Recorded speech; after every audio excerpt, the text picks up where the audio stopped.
Hello friends, welcome to my YouTube channel. Today we discuss about the uses of multimeter. जैसे आप अपने सामने एक मल्टीमीटर देख रहे हो that is of Mastek company and हम इसमें ये देखेंगे कि ये कैसे कैसे यूज़ होता है। इलेक्ट्रिकल सर्किट्स की हम बात करते हैं तो इसके यूजेस के बिना और इसके बिना सर्किट जो है वो इनकम्प्लीट है, क्योंकि जब तक हमें इसकी नॉलेज नहीं होगी तो कोई भी हम सर्किट अगर बनाएं तो उसकी इन्फॉर्मेशन गेन करना या उसके बारे में पता करना इसके बिना इम्पॉसिबल है। और so let's start. So first of all सबसे पहले आप देख रहे होंगे दिस इज़ करंट है। आप ये पता लगा सकते हो कि एक वायर के अंदर कितना उसके अंदर करंट फ्लो कर रहा है। तो इसके यूजेस पता करने से पहले हमें दो तीन छोटी मोटी चीज़ें हमें जाननी पड़ेंगी।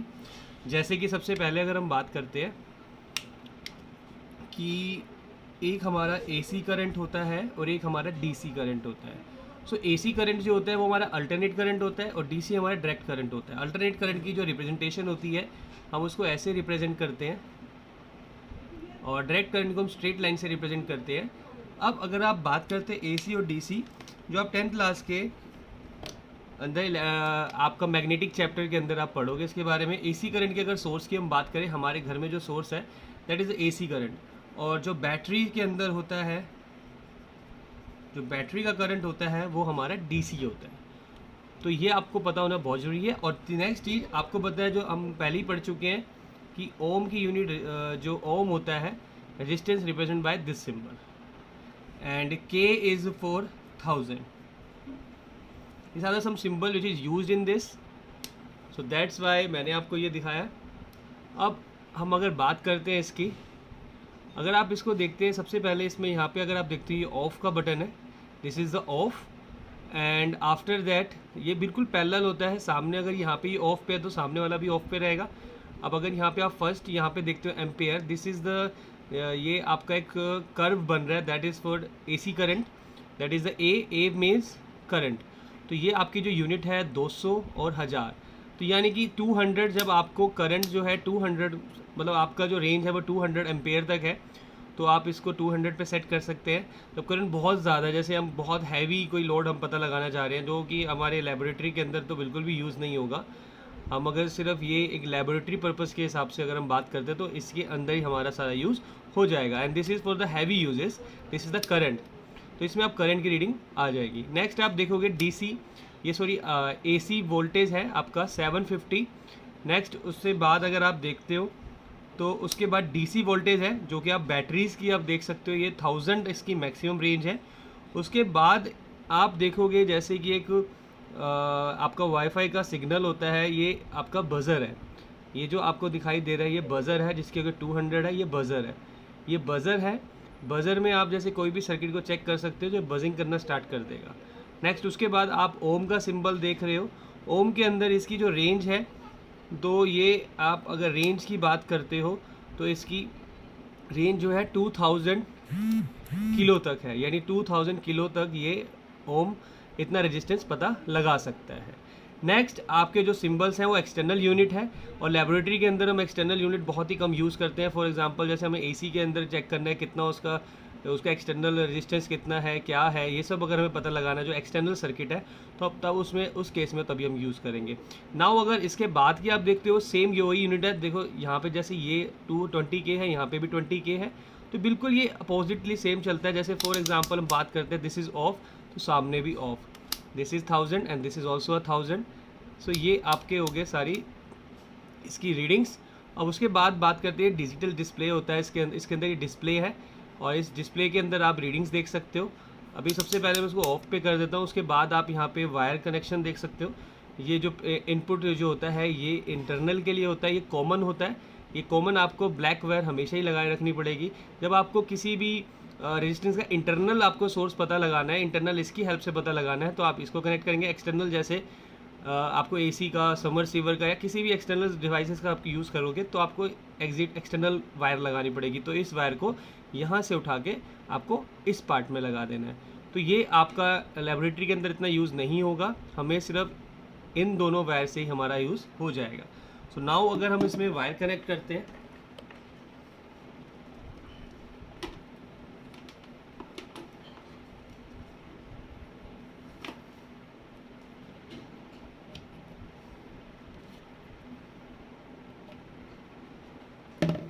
तो आप देख सकते हो इसके अंदर मैंने वायर कनेक्ट कर दी, और अब ये दो इसकी वायर हैं, one is common wire, one is red wire. So अगर आप देखते हो, अगर चाहते हो इसमें करेक्शन चेक करना चाहते हो, तो हम इसमें बज़र पे इसको ऑन करेंगे। इसको मैंने बज़र पे सेट कर दिया, और बज़र पे सेट करने के बाद मैं देखूँगा इसमें, इन दोनों वायर को टच करता हूँ, तो आप देख सकते हो एक बीप साउंड प्रोड्यूस हो रहा है। This is for buzzer. It means that ये सर्किट बिल्कुल ओके है, इसमें कोई प्रॉब्लम नहीं है। तो this is the function of buzzer. आप किसी के अंदर भी इंटरनल सर्किट चेक कर सकते हो कि उसमें इलेक्ट्रॉन्स का फ्लो प्रॉपर हो रहा है या नहीं हो रहा, तो उसमें आप ऐसे बजिंग चेक कर सकते हो। अगर उसमें बजिंग होगा, फॉर एग्जांपल एक ए और बी, उसमें दो टर्मिनल है, एक टर्मिनल पे लगा के एक वायर रेड या ब्लैक कोई भी, और दूसरे पे ये लगा के, तो आप चेक कर सकते हो कि वो प्रॉपर फंक्शनिंग कर रहा है या नहीं कर रहा।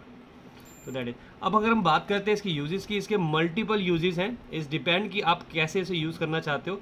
अगर हम बात करते हैं 10th क्लास की, तो हम अगर 10th क्लास के प्रैक्टिकल की बात करेंगे, तो हमारा इसमें सिर्फ यूज़ हमारा जो होगा वो वोल्टेज का होगा, ए का होगा और आर का होगा, यानी IVR जो हमारी ओम्स लॉ कहती है।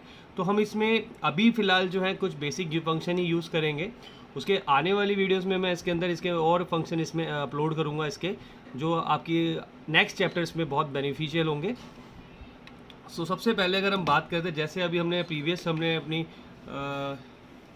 क्लास के अंदर बात करी थी कॉम्बिनेशन रेजिस्टेंस के बारे में, तो यहाँ पे मैं आपको कुछ रेजिस्टेंस दिखाऊंगा, और रेजिस्टेंस का हम उसका चेक करेंगे कि उनका। सो नाम मैंने 4 रेजिस्टेंस लिए हैं, जिसका नाम मैंने ABCD रखा है, और अब हम चेक करेंगे कि इनके अंदर जो इनका रेजिस्टेंस कितना है। तो फर्स्ट ऑफ ऑल हमने क्या करा, मल्टीमीटर को हमने रेजिस्टेंस पे सेट कर दिया, and this is 20K। 20K means that 20,000 K। तो इसकी जो लिमिट है वो 20,000 K तक है। सो नाउ अब हमें सबसे पहले अगर हम फर्स्ट को चेक करते हैं,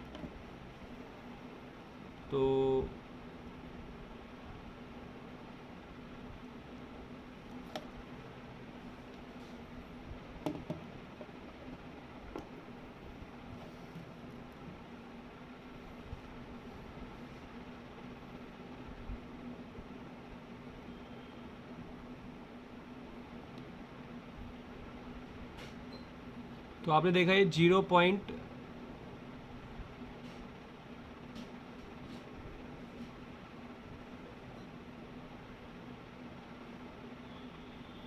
तो ये रीडिंग दिखा रहा है 0.98। सो इट मीन्स दैट ये 0.98 K का है। So 0.98 K, 0.98 K, it means that equals to 980 Om.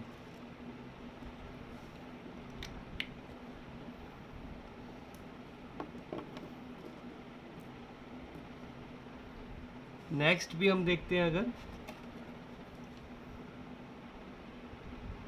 It is also 0.98, सो ये सेम है।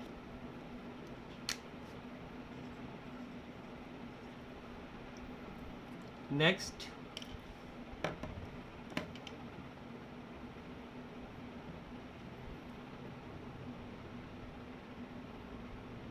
भी सेम है। जैसा कि आपने देखा, ये तीनों रेजिस्टेंस का साइज़ और कलर डिफरेंट है। ये तीनों रेजिस्टेंस को अगर आप ध्यान से देखोगे, तो तीनों का जो कलर है वो डिफरेंट है, और साइज़ भी डिफरेंट है, बट तीनों का रेजिस्टेंस सेम है। और इनके कुछ कलर बैंड्स हैं, जिसके बारे में मैं नेक्स्ट वीडियो अपलोड करूँगा कि कैसे हम colour, on the basis of colour हम कैसे पता लगाएंगे कि रेजिस्टेंस उसका कितना होगा। सो अभी अकेले हमारा इतना ही है कि इनका जो रेजिस्टेंस है तीनों का बराबर है। तो ज़रूरी नहीं है कि अगर साइज़ बिगर या स्मॉलर हो तो रेजिस्टेंस में भी डिफरेंस आएगा। उनके कलर कोड पे डिपेंड करता है कि उसके अंदर कितना रेजिस्टेंस होगा। तो तीनों का रेजिस्टेंस हमारा सेम है, 0.98, that is similar to 1000 ohm. So next मैंने क्या करा है कि 4 रेजिस्टेंस को मैंने पैरेलल में कनेक्ट कर दिया है, और ये चारों के चारों जो है 1000 ओम के हैं। तो 1000 ओम के हैं, तो हमारा जो आंसर आना चाहिए अकॉर्डिंग टू फॉर्मूला, अगर हम इसमें फॉर्मूला अप्लाई करते हैं, तो फॉर्मूला क्या होता है पैरेलल का, 1/R equals to 1/R1 plus 1/R2 plus 1/R3 plus 1/R4। So according to this formula हमारे सारे रेजिस्टेंस 1000 ओम के हैं, तो हम 1000 वैल्यू पुट कर देंगे।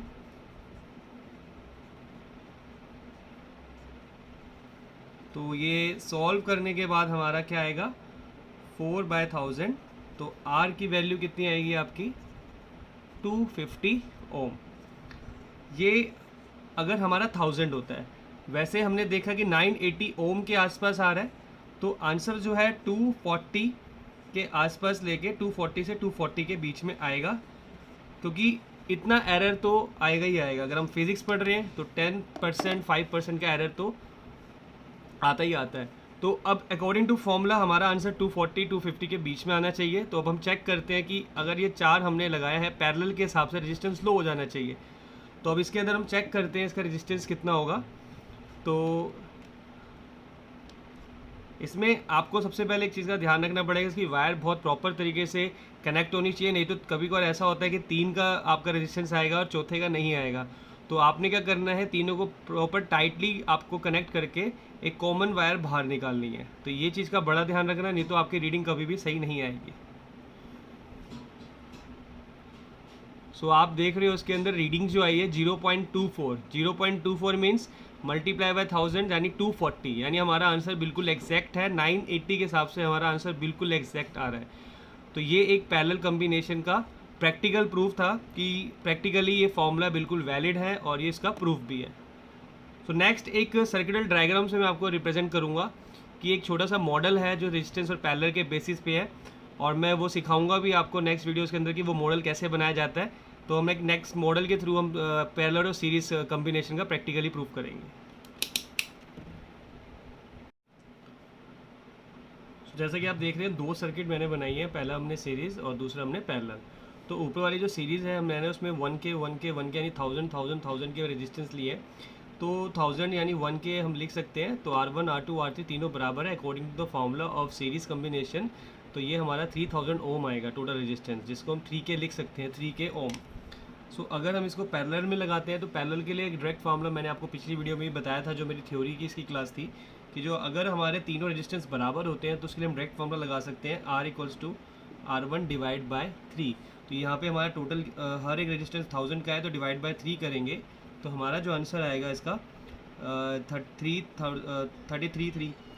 3 टाइम्स 3 ओम, यानी कि हम इसको लिख सकते हैं 0.3, हम इसको 0.33 के ओम लिख सकते हैं। तो ये हमारा जो था हमने पहले भी थ्योरी क्लास में कर लिया था, लेकिन अब इसको हम प्रैक्टिकली प्रूव करेंगे। इसके लिए मैंने एक मॉडल बनाया है। तो ये मॉडल है, तो ये मॉडल जो है, जैसे आपको ये सर्किट जो दिखाई दे रही है, इसको मैंने आपको ये हमने जो पिछली क्लास में भी किया था जो थ्योरी क्लास थी। नाउ अब ये जो टाइम है हम प्रैक्टिकली प्रूफ करेंगे। तो पहला जो हमारा आंसर आना चाहिए वो आना चाहिए, मैंने जो तीनों रेजिस्टेंस दिए हैं, फर्स्ट आंसर आना चाहिए, that is according to formula जो फर्स्ट सर्किट है ए का हमारा आंसर आना चाहिए 3000 ओम या फिर 3 ओम। अगर हमारा आंसर 2.9 भी आता है तो वो भी एक्सेप्टेबल है, क्योंकि इतना एरर आ जाता है। बी का जो आंसर है 333.3 ओम, यानी कि 0.33 के ओम। अगर हमारा आंसर 0.32 भी आता है, इसके नियर बाय आता है 330 आता है, 329 आता है, तो भी वो एक्सेप्टेबल है। तो ये मैंने आपको आंसर दिखा दिया प्रैक्टिकली। अब हम प्रूफ करेंगे with the help of multimeter. जैसे मैंने आपको पहले ही बताया, मल्टीमीटर के बहुत सारे यूजेस हैं, जो कि मैं धीरे धीरे आपके चैप्टर के वाइजेज आपको इसके यूजेस बताता चलूँगा।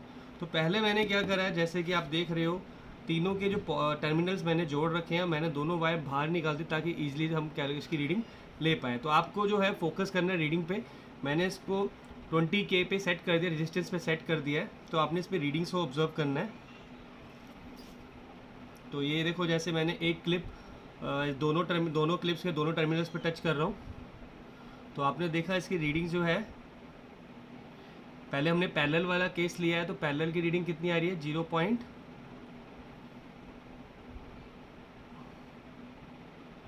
आपने देखा 0.33 इसकी रीडिंग आ रही है, एग्जैक्ट रीडिंग आ रही है 0.33। कभी 0.32 हो रहा है, कभी 0.33 हो रहा है। तो ये हमारी रीडिंग देखो बिल्कुल एग्जैक्ट आ रही है पैरेलल केस की।